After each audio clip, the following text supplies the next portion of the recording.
안녕하세요. 2023년 5월 5일 태국 뉴스입니다.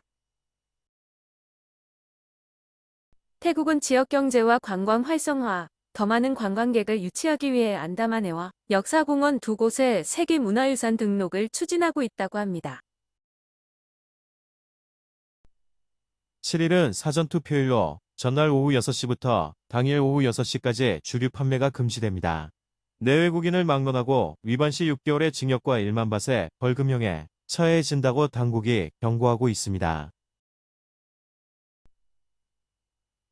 범죄수사국은 전문 차량 절도단 4명을 논타부리 방부아통 지역에서 체포했습니다. 이들이 훔친 돈으로 차린 마사지 가게 뒤편에는 훔친 차량 5대가 발견되었는데 번호판과 차대 번호까지 위조한 상태였다고 합니다. 절도범들은 훔친 차를 가져와 차대 번호를 위조하고 사고로 폐차되는 차량 등록부를 SNS 등에서 구입해 다른 차량으로 둔갑시켜 유통시키고 있었다는 것입니다. 태국 경찰청은 SNS 페이지에 가짜 전기요금 민원 창구를 만들어 운영하는 사기 조직을 조심하라고 경고하고 있습니다. 비싼 전기요금을 해결해준다는 SNS 대화방에 들어간 피해자는 운영자가 보내준 링크를 눌렀는데 휴대전화에 바이러스가 심어지고 은행계좌 어플에서 모든 돈이 빠져나가는 피해를 봤다는 것입니다. 사전 예비투표를 앞두고 지금까지 선관위에는 78건의 선거 관련 신고가 접수되었다고 합니다. 매표행위와 사기, 공무원의 중립 위반과 비리가 대부분이었다고 위원회가 설명했습니다. 디지털경제사회부는 SNS상에서 불법으로 온라인 모금을 하는 행위에 대한 단속을 강화한다고 밝혔습니다. 사기범들이 지어낸 이야기로 네티즌들을 대상으로 소액으로 모금하는 경우가 많은데 다수의 피해자가 발생하고 있다는 것입니다. 또 투자를 하면 고액의 배당을 해주겠다라든지 긴급대출을 받을 수 있다면서 피해자들을 끌어모으는 경우가 있는데 당국이 모두 폐쇄시킬 것이라고 경고하고 있습니다. 태국의 쓰레기 매립지는 지난해 기준 2074곳이었는데 이 중 111곳은 당국에 등록된 곳이고 나머지 1963곳은 불법 매립지였다고 합니다. 불법 매립지들은 처리 용량을 넘어서 쓰레기를 매립하거나 함부로 매립해서는 안 되는 중금속 등이 함유된 유해 화학물질을 매립하는 경우도 발생하고 있습니다. 당국은 불법 매립지들을 당국의 관리하에 두도록 양성화시키면서 폐기물을 올바르게 처리해 나갈 수 있도록 관리한다는 방침입니다.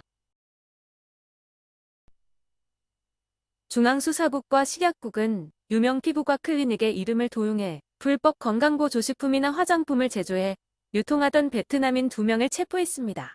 이들은 SNS를 통해 가짜 제품을 판매하고 있었는데 지금까지 가짜 제품을 판매해 6,135만 바트를 벌어들였다고 합니다. 방콕 방카피 지역구에 출마한 까오클라이당 소속의 후보는 시민으로부터 매표 행위에 대한 제보를 받았다는 글을 SNS에 게시했습니다. 제보자는 맥주를 사러 동네 슈퍼마켓에 들렀는데 가게 주인이 500바트를 줄 테니 모정당 후보에게 투표할 것을 제안했다는 것입니다. 타이 비엣젯 항공은 5월 한정 판매 프로모션을 실시합니다. 예약은 4일부터 15일 사이, 탑승은 공휴일을 제외한 16일부터 31일까지로 방콕을 출발하는 국제선 노선의 편도 티켓을 1955바트에 판매합니다. 노선은 베트남과 캄보디아 프놈펜, 싱가포르와 일본 후쿠오카, 타이페이의 직항 노선으로 세금과 유류비는 별도입니다. 최근 방콕 수도권의 여러 전철 노선이 연장 개통되거나 신규 개통을 예정하고 있어 주변 땅값이 크게 오르고 거래도 증가하고 있다고 합니다. 수도권에서 땅값이 가장 많이 오른 곳은 나콘바통 무앙 지역으로 최대 68.2%가 상승했으며 사무프라깐 반프리와 방보, 방사오퉁이 52.4%, 사무사콘 39.1%, 빠툼타니 무앙과 란농뼈, 삼국이 28.7%, 논타부리 무앙과 빠끄렛 25.7%였습니다. 전기요금이 올라 영향을 많이 받는 업종 중 하나가 전시시설입니다. 임팩트 무앙 통탄이는 전기요금이 상승했지만 대관료는 그대로 유지하고 있다고 밝히면서 앞으로 전기요금 상승에 대비해 건물 지붕과 주차장 등의 태양광 발전 시스템을 지속적으로 구축 중이라고 설명했습니다. 태국 대중교통공사는 방콕 라프라오와 삼롱을 연결하는 옐로우 라인이 6월 3일부터 시범 서비스를 제공할 예정이며 요금은 구간에 따라 15에서 45바트이 될 것이라고 설명했습니다. 시범 서비스 기간은 약 3개월 정도로 무료 탑승이 가능할 것으로 전망되며 핑크라인은 내년 1월부터 시범 운행을 시작한다는 계획입니다. 관광국은 소규모 여행사와 개인들에게 패키지 여행 상품을 판매한 대형 여행사의 관광면허 정지 또는 취소를 위한 조사를 실시하고 있다고 밝혔습니다. 해외 패키지 여행 상품을 구매한 여행사와 개인들은 출발 당일에서야 항공편이나 호텔 예약이 되어 있지 않은 걸 알게 되어 당국으로 피해 신고를 해왔는데 피해액은 1,400만 바트에 이른다고 합니다. 태국 여행사협회는 올해 약 100만 명의 태국인이 일본을 방문할 것이라고 발표했습니다. 협회 측은 일본을 방문하는 태국인의 수가 증가하는 이유로 항공 노선의 재개가 빨라지고 있고 엔화 약세로 투어 요금이 20% 하락한 점을 들고 있습니다. 올해 1분기에만 24만 4,700명의 태국인이 일본을 방문했는데 3월에만 10만 8천 명이 일본 여행을 했다고 합니다. 현재도 37도가 넘는 폭염이 지속되고 있는데 에너지 절약을 위한 운동도 펼쳐지고 있습니다. 당국은 에어컨 가동 시 설정을 26도로 맞추고 선풍기를 활용한다면 에너지 절약에 효과가 있다고 설명하고 있습니다. 또 불필요한 조명을 끄고 사용하지 않는 가전제품의 플러그를 뽑고 백열전구를 LED로 교체하는 것도 권고하고 있습니다. 4일 오후 2시경 푸켓에서 외국인 여성이 몰던 오토바이가 트럭을 추돌하는 사고가 발생해 33세 폴란드인 여성이 현장에서 숨졌습니다. 대형 트레일러 트럭 옆으로 오토바이가 추월하는 동안 오토바이가 중심을 잃고 트럭 쪽으로 넘어졌고 여성은 바퀴에 깔렸다는 것입니다. 푸켓에서는 외국인 여행자의 교통사고가 다발하고 있는데 올해 3월까지 35명의 외국인이 교통사고로 숨졌습니다. 대중교통이 발달되어 있지 않고 택시에 바가지가 심해서 태국에서 오토바이를 렌탈하는 경우가 많은데 도로 운행이나 관습도 한국과 다르고 오토바이를 보호한다는 인식도 적어서 사고가 나면 중상 이상의 부상을 입으니 절대 주의하시기 바랍니다. 한 해 2만 명 가까운 교통사고 사망자가 태국에서 나오는데 80% 이상이 오토바이 사고 관련 사망자입니다. 5일 오후 1시경 나쿤라 차시마 부하야이 지역의 카사바밭에 61세 여성이 숨져 있다는 신고를 받고 경찰과 구조대가 출동했습니다. 목격자에 따르면 남성으로 추정되는 사람이 여성으로 다가가 목 졸라 살해하고 50바트를 빼앗아 도주했다는 것입니다. 파타야 시내의 도로에서 픽업 트럭이 도로를 벗어나 중고차 매장으로 돌진하는 사고가 있었습니다. 이 사고로 49세 여성 운전자가 중상을 입고 병원으로 이송되었으며 중고차 7대와 건물 담장이 통째로 무너지는 피해가 있었습니다. 목격자들은 고속으로 달리는 트럭의 노면이 손상된 구간에 다다랐을 때 중심을 잃었다고 말했습니다. 태국의 도로 중 아스팔트 구간은 치마로 인해 함몰되는 경우가 많은데 장기간 방치되거나 간혹 사고를 유발할 수 있는 엉터리 보수 공사가 이뤄지기도 합니다.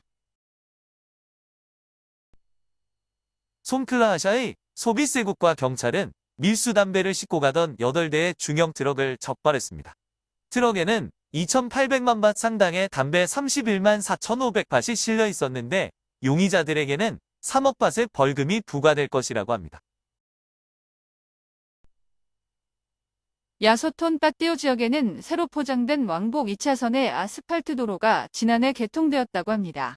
하지만 50m 구간의 도로가 중간에 끊겨 있는 모습이 촬영된 사진이 SNS에 게시되어 비판을 받고 있습니다. 50m 구간은 폭우가 내리면 수로로 변하는데 다리 건설이 되지 않았고 경고판조차 설치되어 있지 않아 초행길인 차량들은 2m 전에 급정거후 서행에서 통과하고 있다고 합니다. 우물에 내려갔다가 숨지는 사고는 매년 발생하고 있고 당국이 주의를 촉구해도 사고는 계속 발생하는 듯합니다. 5일 끄라비 느아클롱 지역에서는 청소를 위해 7m 깊이의 우물에 들어간 남성 2명이 숨지고 1명이 의식불명에 빠지는 일이 있었습니다. 먼저 1명이 우물 속에 들어간 후 정신을 잃자 다른 1명이 구조를 위해 들어갔는데 역시 정신을 잃었고 이들을 구하기 위해 다른 한 명이 들어갔다가 사고를 당했다는 것입니다. 태국도 건기 시즌 가뭄이 지속되고 있는데 의 푸꾸라둥 지역에서는 야생코끼리 10마리가 마을에 나타나 농작물을 닥치는 대로 먹어치웠다고 합니다. 가뭄으로 먹을거리가 부족해진 야생코끼리들은 3월 이후부터 보호구역을 벗어나 마을 주변에 자주 출몰하고 있는데 현재까지 70마리의 야생코끼리가 2,000라이 면적의 농경지에 피해를 입힌 것으로 파악되고 있습니다. 4일 오후 7시경 짠타부리 마캄 지역의 도로에서 픽업 트럭이 중앙선을 넘어 마주오던 다른 픽업 트럭과 정면 충돌하는 사고가 있었습니다. 이 사고로 3명이 숨지고 4명이 중경상을 입었는데 중앙선을 넘은 트럭이 사고 직전 타이어가 터지면서 통제 불능에 빠진 것이 원인이라고 합니다. 매달 열리는 풀문 파티에 참석하려는 관광객이 증가하고 있다고 합니다. 풀문 파티에 참석하는 여행자의 97%는 외국인으로 당국은 사고 예방을 위해 100명 이상의 경찰을 투입해 질서 유지를 시키고 있다고 합니다. 풀문 파티에는 당일 1만에서 15,000명 정도가 참석하고 있습니다. 태국 SNS에는 방콕 룸피니 경찰서 앞 도로에 앉아 소변을 보는 젊은 여성의 영상이 게시되었습니다. 도로에는 경찰 차량도 주차되어 있었지만 여성은 아랑곳하지 않고 힘차게 볼일을 봤다고 합니다. 근처에 있던 경찰관들이 여성을 현장에서 체포해 경찰서로 데려갔는데 음주를 했는지 여부는 알려지지 않았습니다. 시청해주셔서 감사합니다.